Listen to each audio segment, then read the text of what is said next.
Great, thank you, Eric. Thank you everyone for coming to my talk. Uh, Hello, everyone. So the talk is about debugging the complicated code bases on the example of the Dotty code base, which is Scala 3 compiler. And before that, I wanted to briefly say a few words about myself, but Eric has already introduced me very well, so I don't think there is much need in that. My name is Anatolii, and I have been working for the past 2.5 years as a compiler engineer at LAMP PPFL. So I have been helping out with the Scala 3 effort. And one of the challenges that I am trying to solve at work is the problem of how to effectively tackle issues. So as in any big project, as in any big endeavor, there are bugs and there are issues, and especially when we launch the compiler into the public, like release a big major release, there is a lot of issues because everyone starts to use it. So the question is what to do with that and how to effectively tackle that. And basically, this is what my talk is all about. It is about my findings of how to make your workflow of fixing issues more efficient, what I found when I was trying myself to see how to more efficiently fix issues in the compiler. So this talk is focusing specifically on the Dotty compiler, but the techniques for debugging, I believe, can be very applicable to the general case of complicated and complex code bases. And the mindset with which you approach these issues is also generalizable to big code bases. So what this talk is all about? So in this talk, I would like to highlight and introduce the repeating patterns that I found in the issue tracing workflow. And also I would like to show how you can reduce the cost of experiment. So what is the cost of experiment? Well, when dealing with issues, you need to experiment a lot. An experiment is, for example, when you reproduce an issue on your machine, or when you make a hypothesis of what is causing the issue and change something in the compiler, in the program that is causing the issue, and rerun the program to see if the issue still manifests itself. An experiment is also when you run the compiler with some debug options and so on and so forth. So why is it important to reduce the cost of experiment? Well, the cost, I define cost as in time cost and effort cost. Well, if the time cost of an experiment goes down, you obviously solve issues faster. But also the less obvious thing is that if the time and effort of your experiment is low, it means that you're able to do more experiments because they're cheap. What I mean by that is that if a cost of experiment is high, like for example, it takes a lot of time to rerun the compiler, you're going to think twice before actually doing that because it takes so much cost. And this means that you're going to do less of those experiments and gain less of the insight. And this is why it is important to reduce those costs, not only to gain time, but also to make sure you experiment enough and collect enough insights and nothing is blocking you. So here is a plan for this talk, how we are going to cover those concepts.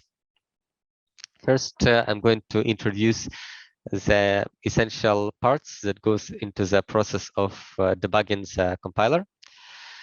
Then I'm going to introduce the techniques for addressing those each part. And finally, I'm going to show you a little 5 minutes demo of how my setup looks like in practice when dealing with actual issue.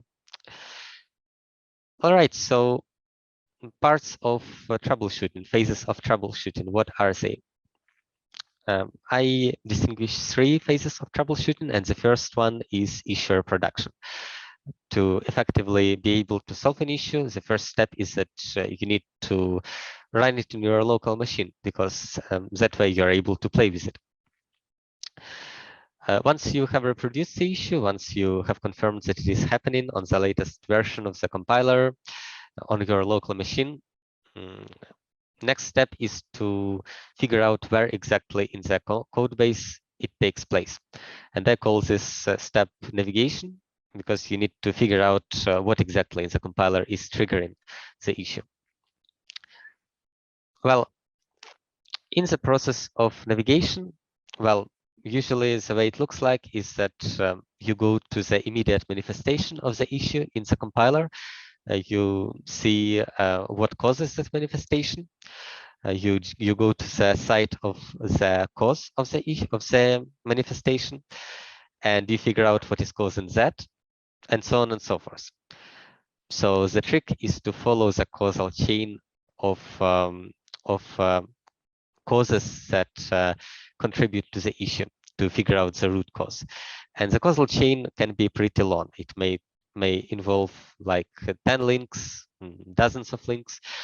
So navigating those links is important, but once you are able to do that, the third step of troubleshooting is what I call sense making.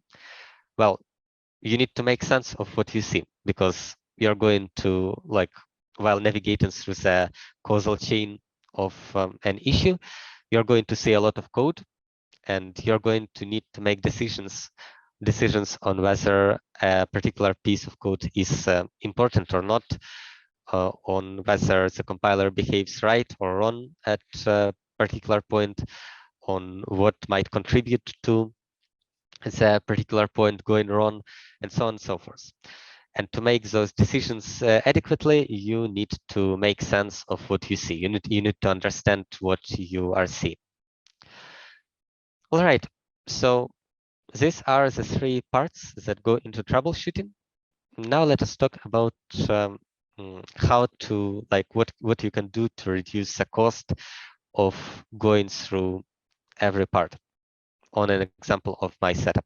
So I'm going to show you how I set up my environment based on Sublime Text, but I would like you to focus not on the particular editor, but on the concepts, on the capabilities that the editor provides me to work with the issues. Because the truth is that you can write those capabilities yourself if you know how to script your text editor, which is basically what I did for Sublime. I scripted Sublime editor. So if you understand the concepts, that the thing is that you can easily script your own editor to support the same thing for your particular case. All right, so the first step is issue reproduction. The first phase is to make the issue run on your machine.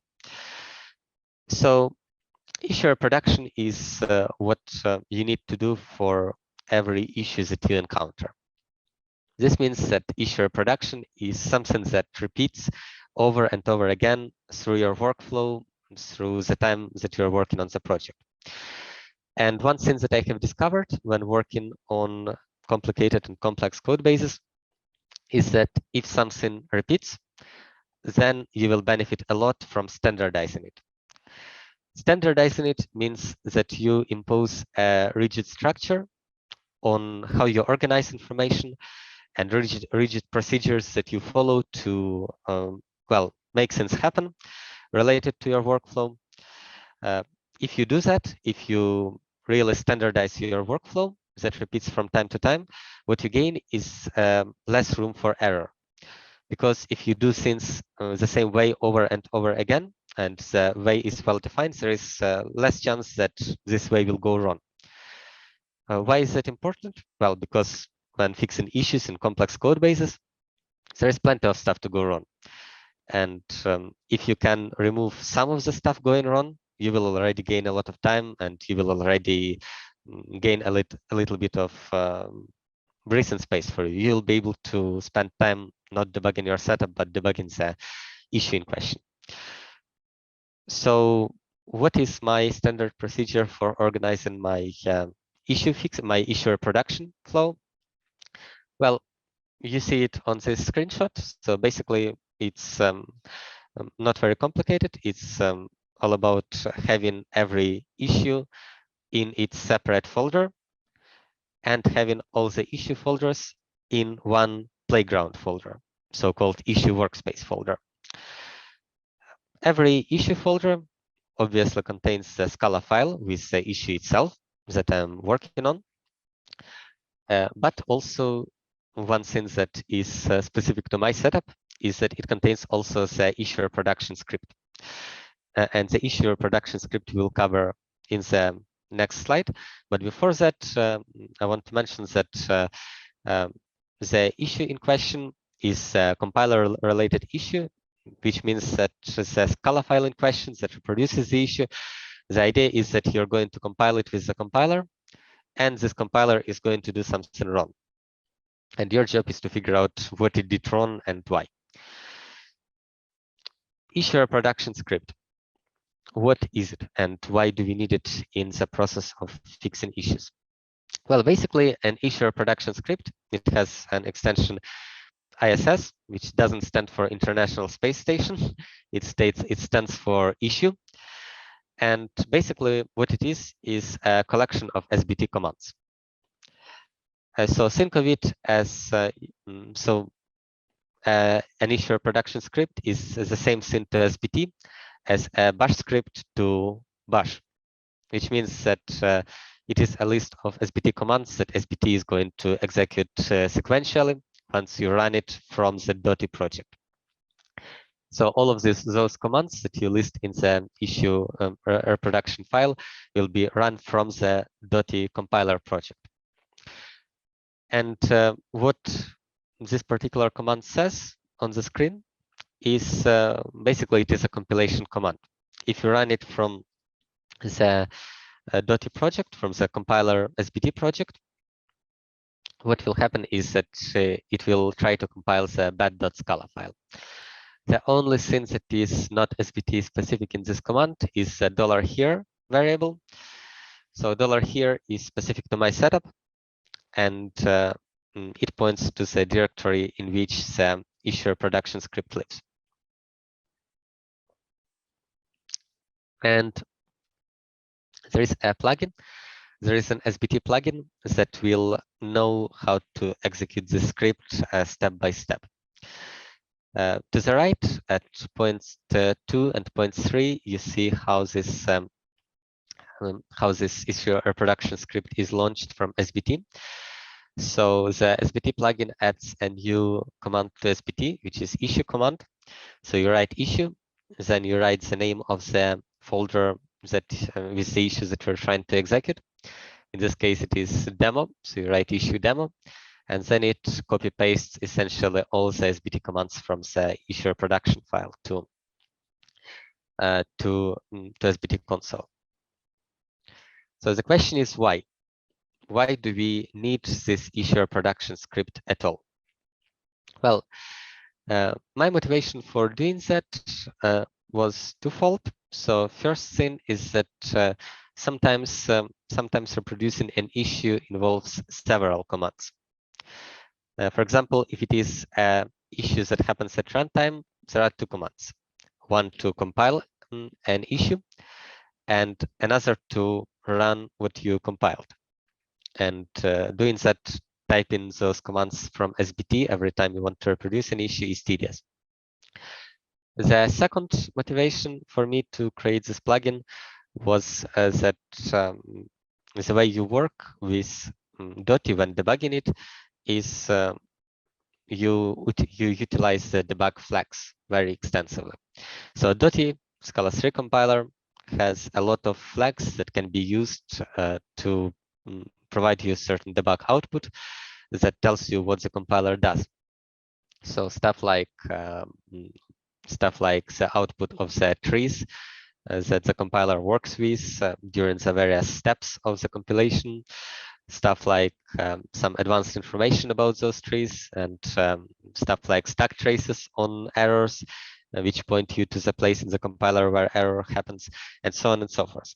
So this is a lot of flags, and it's not very convenient to work with those flags from the SBT console because it's tedious to add flags, it's tedious to remove flags. Those flags are in one big line. It's tedious to jump to various flags in the console and so on. And that's why it's more convenient to write these big compilation commands into a separate file and then point SBT to execute that file. Well, with that motivation in mind, we can look a little bit in details on the current slide that I'm showing to see all the features that the issue reproduction script syntax provides. So first point is it provides bash commands capability. So not only you're able to write SBT commands, you're also able to write bash commands. This is useful, for example, if you want to clean up the output directory, as is shown in this slide. These two commands clean up the output directory. The second point on this slide is the comments for obvious reasons. And the comments are particularly useful when enabling and disabling various flags, so that you don't need to erase a flag. You can just comment a flag out, which brings us to the third point. Well, if you want to comment out a flag, you better have it on the separate line, right? Because it's much more convenient to comment out an entire line than comment out a chunk of a line. And for this reason, the SBT commands in this plugin can be multi-line. So if you can continue writing an SBT command on another line, provided that you indent it. If a line is indented, it's treated as a part of the SBT command on the previous line, which enables you to, for example, list every flag that you need for debugging on a separate line and then turn it on and off selectively via commenting.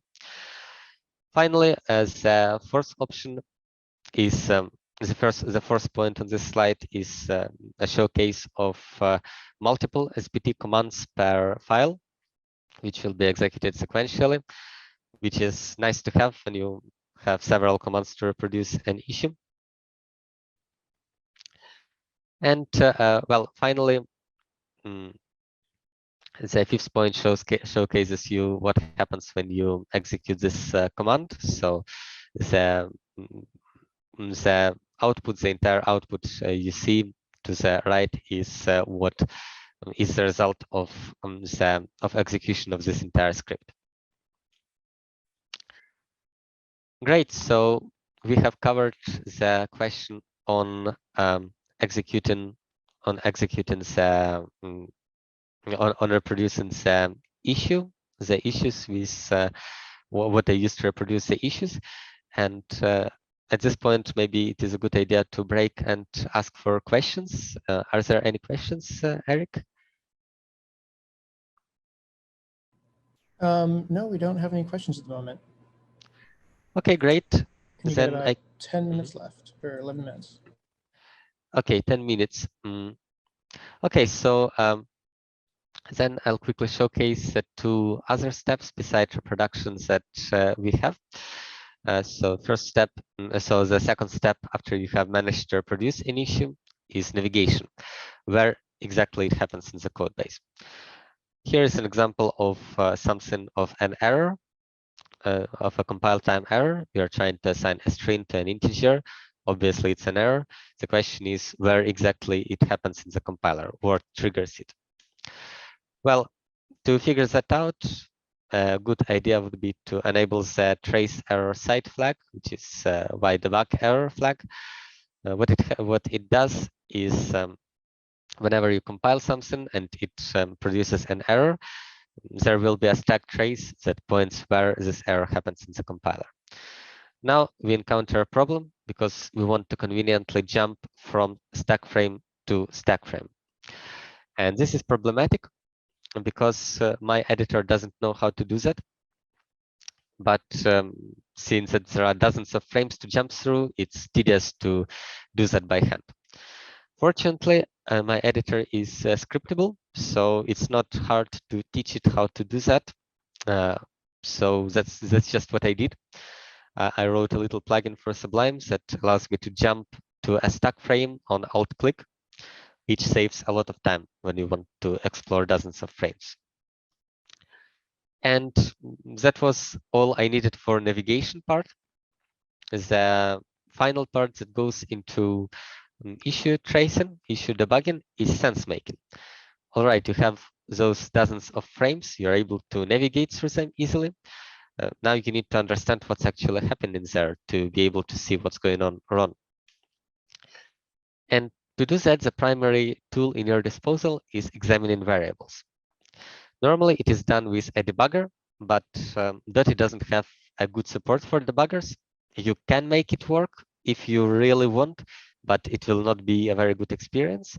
So I'm not using that in my workflow. What I'm using is print statements.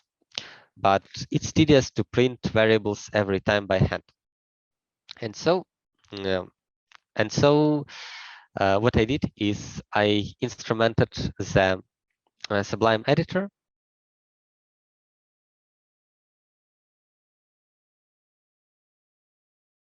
Excuse me, can you hear me? I think something happened to my mic. Yeah, we're able to hear you. Yeah. Okay, good. So yeah, and for this reason, I instrumented my text editor so that I can select a variable, highlight it, then I can hit a hotkey, and it is going to turn that variable into a block. And the semantics of the block is to evaluate the variable, print the variable, and return the variable. So pinpoint here on this slide is a login library that we will return to shortly. It's basically print on steroids. It's included, the reference to this library, the dependency, is also included automatically by Sublime when I hit the hotkey. So the thing about the compiler is that it contains a lot of methods that are called dozens of times, hundreds of times during the life cycle of the compiler, during the compilation life cycle, and so those points. In those points, printing a variable might yield you a lot of input, a lot of output, and that output can be hard to analyze. And what Pinpoint library does is it addresses precisely this problem of analyzing the output. As you can see, every line of the output is assigned an ID. And what you can do with Pinpoint is you can basically predicate your log on the IDs of certain log statements. So it means that you can have, if you need to, you can have another log output stream, and you can write to that stream only when the previous stream has currently written an entry with ID, say 7 or 4 or 5 or whatever ID is relevant to you. I'm not going to go into details of how exactly that works because we only have 5 minutes left. So I'm going to skip the details of how exactly this conditional login done. But the idea is that it's necessary to filter out some output from the hot spots of the code base, hot methods of the code base. What I'm going to do instead is demonstrate you how the technique works in practice. This instrumentation works in practice by a small video that I have pre-recorded. Please let me know if you cannot hear the sound.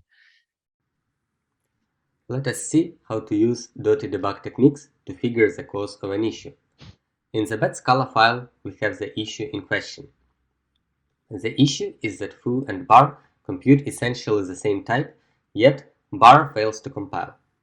It fails to compile because the compiler thinks type parameter A appears in a contravariant position, while being declared covariant. Let us see why this issue happens. To see where spurious error happens, let us recompile with ydebug error flag. For every error encountered, this flag will force the compiler to print a stack trace pointing to where the error occurred. Let us now save the trace for further reference.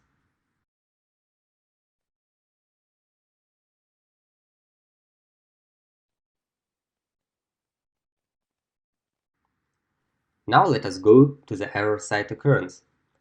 The very last couple of frames typically define error reporting logic and aren't very interesting. So let us jump to the first frame that appears to be an actual program's business logic. We can see that the error occurs because variance conforms check failed. Let us now get more context as to where this code is executed from. To do so, let us go a bit shallower through the error trace to obtain the whole picture. One of the frames that may help us establish the context is the post-typer frame. Post-typer is one of the phases of the compiler, and having it in the stack trace indicates that the error occurred in that phase. This is a valuable piece of information to help us orient in the codebase and establish context. Let us see what is happening there. Apparently, post-typer tries to run some checks on a lambda. Which exactly lambda?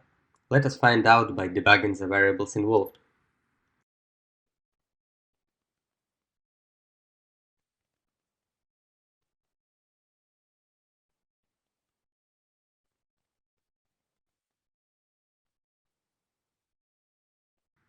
Upon inspection of the arguments, we understand that the check is run twice, and the lambdas in question are the types that appear in our issue.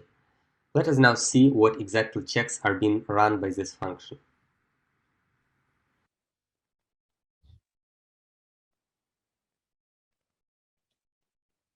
As you can see, the comment to that function indicates that its task is to check variances of a type lambda. Upon further inspection, check lambda is where the error actually happens. Now let us investigate what in the code triggered the error. The compiler errors because apparently variance conforms returned false. There is a variance computed by the compiler and a variance derived from the type parameter sign, and the two did not match. Let us test this theory by debugging the variables involved.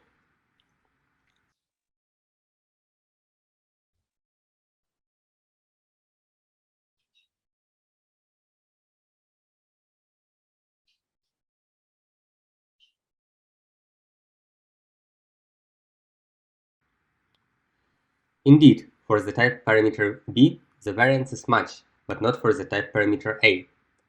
In case of a, the compiler thinks variance should be -1, that is contravariant, whereas the declared variance is 1, that is covariant. Let us figure out why the compiler thinks the variance should be contravariant. Well, I guess this demonstrates setup enough. We have just 1 minute remaining, but I mean, the rest of the video is more of the same, essentially.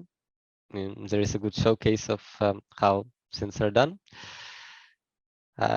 So yeah, that's how my setup works in practice. And if you're interested in trying it out with Sublime Text, you're welcome to refer to the links that will be shared in the slides. The slides will be shared by the organizers, I believe. In conclusion, I would like to make 2 points. So it's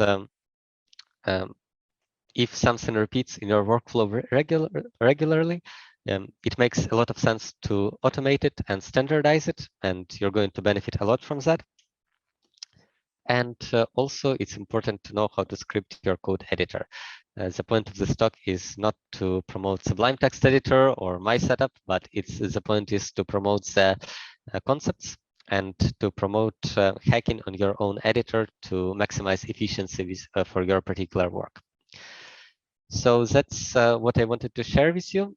Thank you for your attention. And if you have any questions, you're welcome to ask.